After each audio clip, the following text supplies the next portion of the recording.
خب سلام علیکم برادر. علیکم السلام. خوش آمدی برادر به برنامه حق و باطل. زنده باشین برادر. شما خوب موضوع هستین؟ امروز ان شاء الله که آگاه هستی.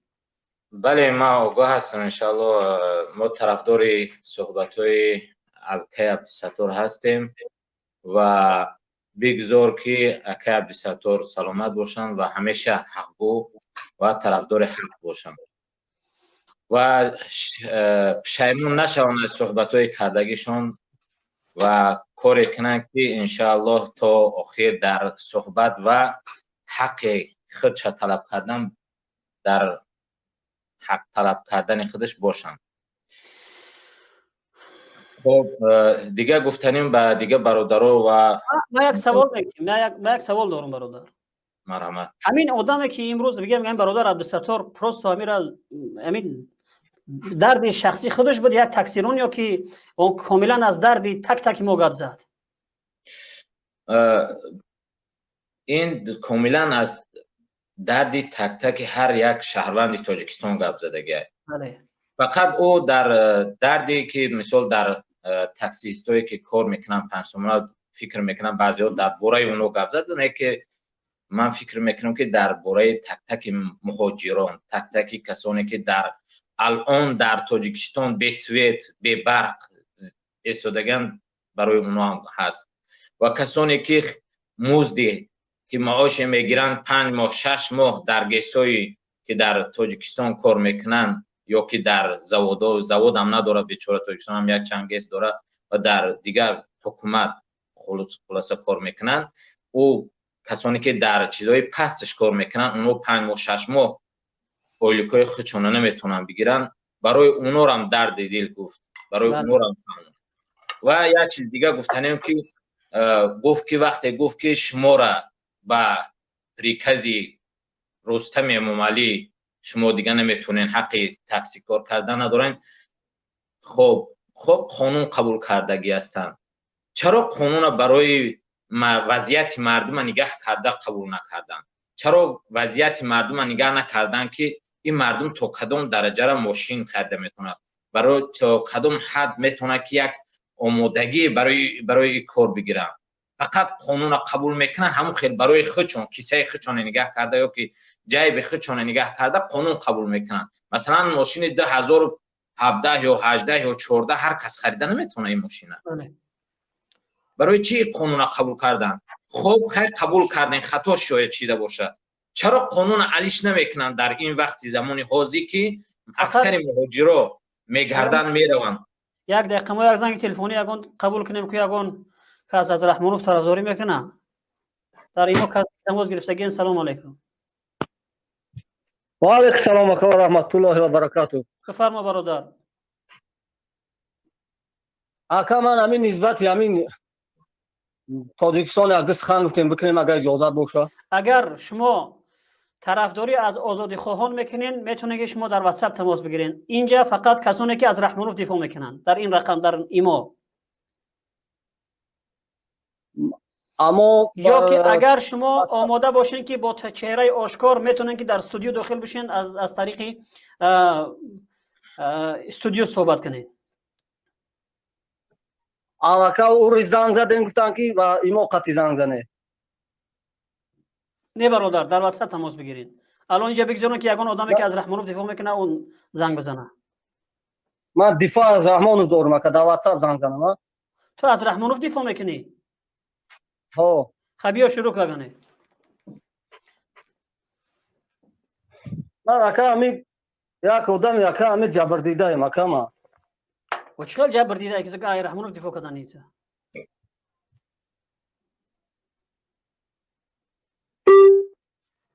خب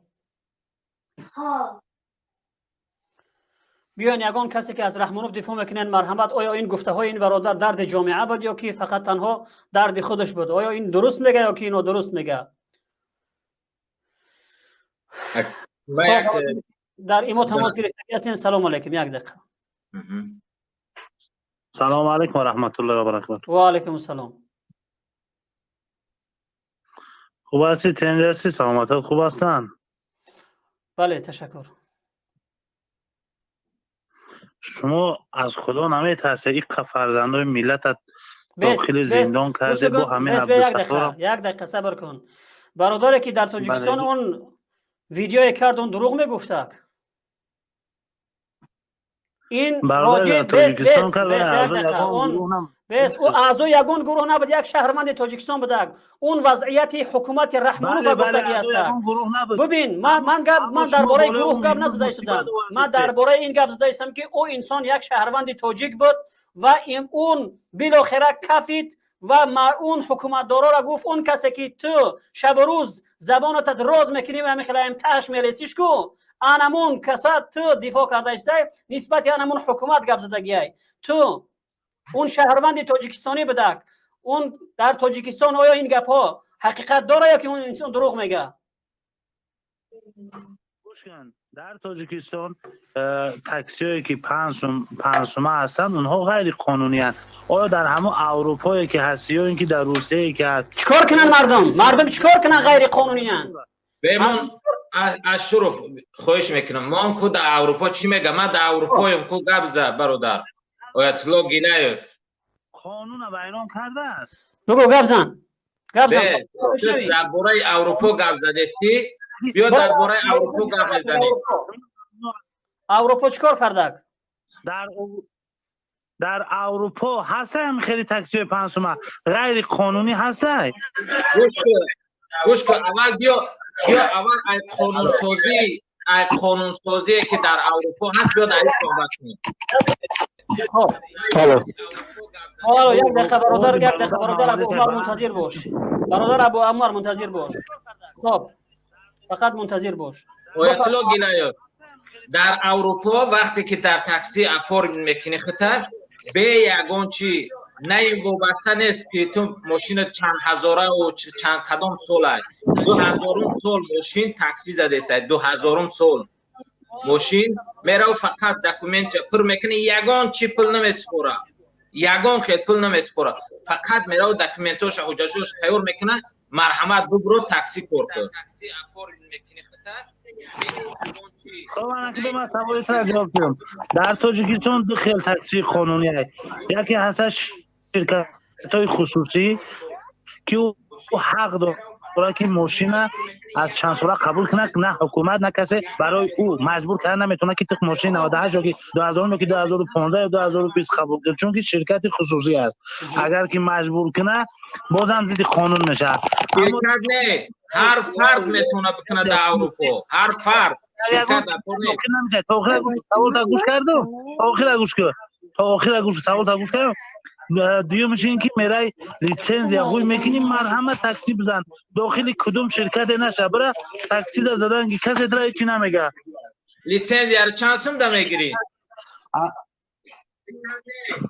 خب من یکم برگوی نکنم اما وجود داره من سواد کردم که لیسنس یا وجود داره میره لیسنس یا گوی میکنی کار میکنی برادر من در همون تاکسی 5 سومونه ما کار کردگیم یگان خیلی لیسنس یا نیست فقط قانونی است. گوش کن تاکسی 5 سومونه لیسنس نداره اما برای تاکسی زدن میره لیسنس یا گوی میکنی نه برای گوش کن برای چی غیر قانونی برای چی مردم کجا بروند مردمی که کار کردن کجا بروند برای که هر یک کار گوش کن همه عبادت که عبادت خداونده برای خودش قاعده و قانون داره هر یک در قانون عبادت خداوند در نباره نماز گوش کن اطلاع در عبادت خداوند آسانیش هم هست فهمیدی برادر وقتی نماز راستا خونده نتونستی قدرت راستا نداشته باشی شیشتاش نمیتونی به خوب بخونش نمیتونی به اشاره بخونش چی آسانیه در تاکسی که در کاری مردم در تاجیکستان چی آسانی وردگی وقتی که ماشینت کرای نمیتونی در شرکت برادر جمعبای صدای مرا میشنوی مرا میگوی خب برادر جمعبای صدای مرا میشنوی بله سلام علیکم خب علیکم السلام بفرما برادر در گپای این برادر چی گفتنی؟ گپای این برادر ما که طرفدار گپای همین برادریم هر یک چیز از خودش قانون و قاعده داره هر یک دولت انا قانونای خچه دارد خب خیلی در مورد تاجیکستان ما همه مقصد تاکسی زدن با لیسنس اجازه خیلی ما در دولت خارجی در قزاقستان تاکسی زدن، در روسیه تاکسی زدن. نه تنها در تاجیکستان، در تمام دولت. یک دقیقه فقط صبر که گوش کنیم. و اونجا به لیسنس یا مقصد تاکسی میرونی، همون اجرت‌های تدریس میکنی که در خدمت قانونی نیست. سعی تاکسی های پانتمانا غیر قانونی هستند. این غیر قانونی است. دیم که من در وجود خب درست تمام کرده شما.